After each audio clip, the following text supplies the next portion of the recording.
Hey, everybody. It is Thursday, June 9th, 2022. It's 11:30 a.m. What does that mean? It means it's time once again for our Midday Mindful Moment. I'm Reverend Jonathan Zenz, the minister here at Unity of Tucson. That's me. This is the opportunity. This experience that we're having collectively in this virtual way is the opportunity that we have to join together in spiritual practice. And I choose to do this on a consistent and regular basis every weekday, right here on Facebook and on YouTube, wherever you're watching from, to maintain consistency in my spiritual practice, because what I have found is that consistency in my spiritual practice has made my life better and just keeps getting better every day. So whether you're watching live or on the replay, I would love for you to post a comment and let me know that you are here. Who's here? Who's good? Sue was the first to post a comment. Sherry, I love the title for today because yes, they are. Yes. We're going to talk about qualified. Could you imagine if I had that title? I was like, I'm not going to talk about that, but I am going to talk about that. Sue, hello, beautiful humans. Grateful to have you here. Both Sues, Sue Blott, Sue Craig, and Sherry. Always grateful to see you. I do want to offer my reminder, as I do every single time I see you, which is to say, you are love, you are light, you are life, you are magnificent. And I am so grateful that you shine your light and share your magnificence. Keep doing that. Jason, good day to you. Grateful to see you here as well. So, so actually the thing is, I'm like, the thing is, I don't have it right in front of me. I wrote something, I think along the lines of all my needs are always met, something like that, right? Bill, grateful to see you. Jerry and Darwin, grateful to see you. Becky, grateful to see you as well.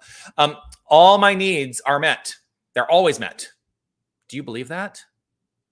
What do you believe? Here's the thing.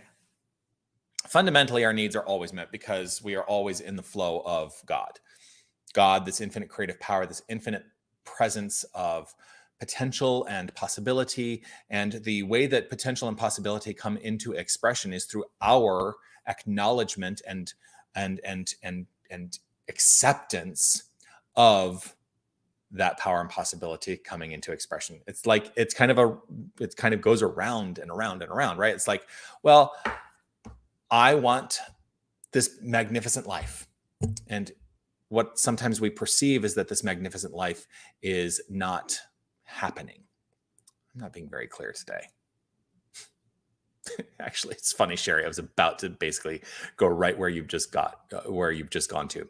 So all our needs are always met, except when we get in our own darn way. That's really what it boils down to, because God is always providing for us this infinite power and presence. And, I'm not saying that God is something out there being like, here you are, here's everything on a silver platter.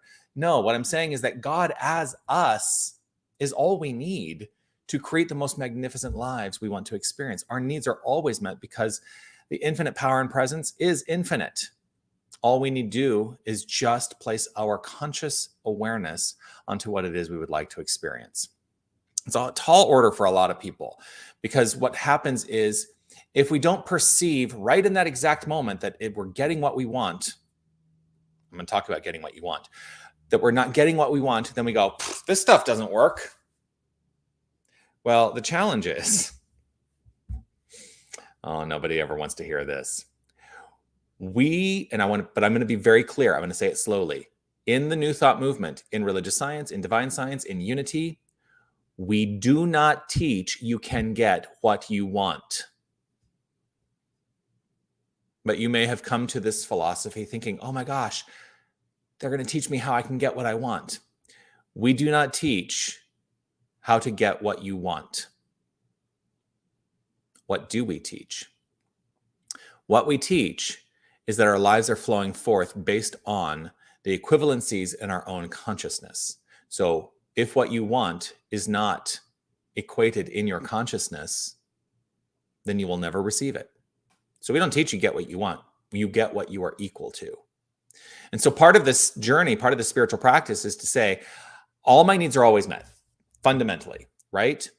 And if you state that out loud, what I want us all to pay attention to, and this is a great practice to take throughout your day, what I want us all to pay attention to is, as I state out loud, all my needs are always met. Is there a small voice in the back of your mind that is negating what it is you are stating? because that is the belief. That's the equivalent. And you will always receive according to the equivalent, not just what you say out loud. So what we state in this philosophy is you always get what you are equal to, which may not always be what you state out loud is what you want. If you are equal to what you want, then you will get what you want. But we don't teach you how to get what you want. We teach this concept. Rise in your level of mental equivalence, your conscious equivalence, and your life will get better. Oftentimes, too, what we do is we think that our needs can only be met by a very narrow definition of what those needs are, forgetting that God, being infinite, has no limitation on how it provides through you, to you, and as you. So let go of this notion that I'm going to limit myself in terms of how I experience and express this life. That's what I'm choosing to do today. My needs are always met because I know who I am. That's what it fundamentally boils down to. That's my equivalent. My needs are always met because I know who I am. How about you? Yes, Bill, vibrational level. When we vibrate at the level of the frequency of joy, love, beauty, harmony, peace, what do we expect to receive when we're vibrating at that frequency? A lot of people are moving through their lives, though, vibrating at a much lower frequency, and then they get upset and they start to believe that what's out there is all that they can achieve. They start to put their faith in that which is out there. And I'm here to say, let's stop doing that. If there's any part of you that may be holding on to that paradigm, it's time to throw that into the dustbin. Get rid of it. Be done with it. Gosh, I'm really I think I'm a bit, what's the word I'm looking for? I'm enthusiastic today, but maybe a bit, I don't know. I'm going to relax in this moment and just say, listen, if you want something in your life, find the equality in your mind to be that thing itself. That's really the whole teaching. What do you want? Be equal to that, and it will show up. And it may show up in ways that you don't expect. In fact, I love to live in the unexpected. How about you? I love to have things just show up because, oh my gosh, I was equal. I was equal to that. And so it is. That's why I keep that constant reminder on my arm, my tattoo that I got a few years ago that says, and so it is. It's my consistent reminder that I must be on top of those things that I am claiming, because if I am equal to them, they will show up. And so if I'm equal to love, joy, and harmony, that's what shows up. If I'm equal to lack and disappointment, that's what shows up. And so as I move through this thing called life, I keep on top of what it is that I am equal to. So what do you say we do some affirmative prayer treatment and, solidify this in our own experience? If it is safe and comfortable for you to close your eyes, I'll encourage you and invite you to do that. Let's allow ourselves to have this moment of relaxed reflection, deepening into the awareness of the one. Turning the attention to the inner life, focused in the awareness that the inner life is the point, that spark of creation, and everything that flows forth in expression has begun in that inner life space.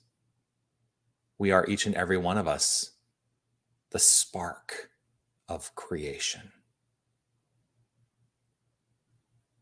This is rooted in the assured knowledge that there is only an infinite power and presence. There is only one source. There is only God. There is nothing else. God, this infinite principle, creative, energetic power. God, the source. God, the source. And it being infinite allows me to deepen into the understanding of the awareness that is the truth of my being. This is my core identity. This is the identity of each and every one of us, for there can be nothing separate from the infinite. Nothing is separate from the infinite. It is impossible for anything to be separated from the infinite. And so I relax into this. I relax into a deepened understanding of my identity. And I trust we all do so, each and every one of us. We are living in the relaxation of life. This is my claim. Life, love, light, flowing forth into and as expression, knowing only one thing from which it expresses is the one thing, God, the thing itself. And so I know that the word I speak right now is backed by the infinite creative divine power, because that's how God is unfolding. And so I speak my word on behalf of each and every one of us to know that we are always provided for, that all we require is always at hand, and there is never any strain or worry to allow what is for our highest constructive benefit to show up in our experience. I am rooted in this. I am assured in this knowledge. And I accept this wholeheartedly here and now and evermore. I allow life to become graceful and easeful. I allow. And so I, with a grateful heart, open up to the flow of more divinity expressed in my life. And I understand and recognize the divinity in all that is. And so in that recognition, I am open to the more. I am always provided for. All I require is always available. So I simply let it be with gratitude overflowing from within. I trust and know that the word spoken is complete. And so the word impresses upon that magnificent creative field and returns fully formed. And I accept and expect the formation in my life and in the life of each and every one of us. I know it to be so. And with a relaxed gratitude in my heart, I allow it to unfold as I affirm it by saying, and so it is. Amen.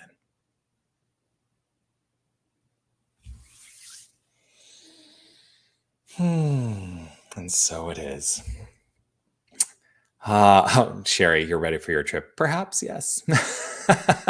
Holly, grateful to have you here. Thank you for joining.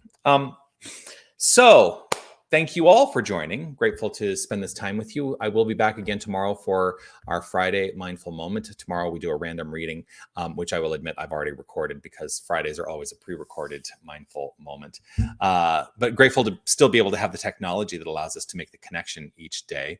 I will be away next week, as I have mentioned previously. So one of the things that I'm really excited for is being able to hopefully, if I can, be live from Kansas City, which is where I will be next week. I'm going to be at the Unity People's Convention in Kansas City for the week. I will not be here on Sunday, but I've said this a few times. Please do not let that deter you from joining us for Sunday service at 10 a.m. on Sunday, because we have our staff minister, Reverend Felicia Searcy, who is going to be providing our inspiration that day. She is a powerhouse. You do not want to miss her. So please join us on Sunday in person or online at 10 a.m. You can also join for meditation prior to that at 9:30 in person or online. We'll love to see you there. Yeah. That's it. Like, subscribe, follow, all that joyful stuff that I always offer. Let's see. Sherry, so good. Jason, thank you. Woohoo, that was magnificent. Thank you. Well, you are magnificent, so thank you. Sue, thank you. Yeah, I really do. I'm thinking about how do I make this work when I'm in Kansas City.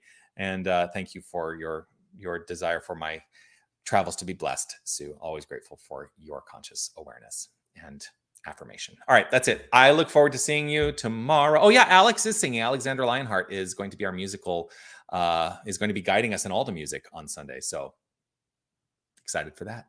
You love Alex. I love Alex. He's awesome. All right. Peace and blessings to you all. See you all tomorrow. Be well. Bye.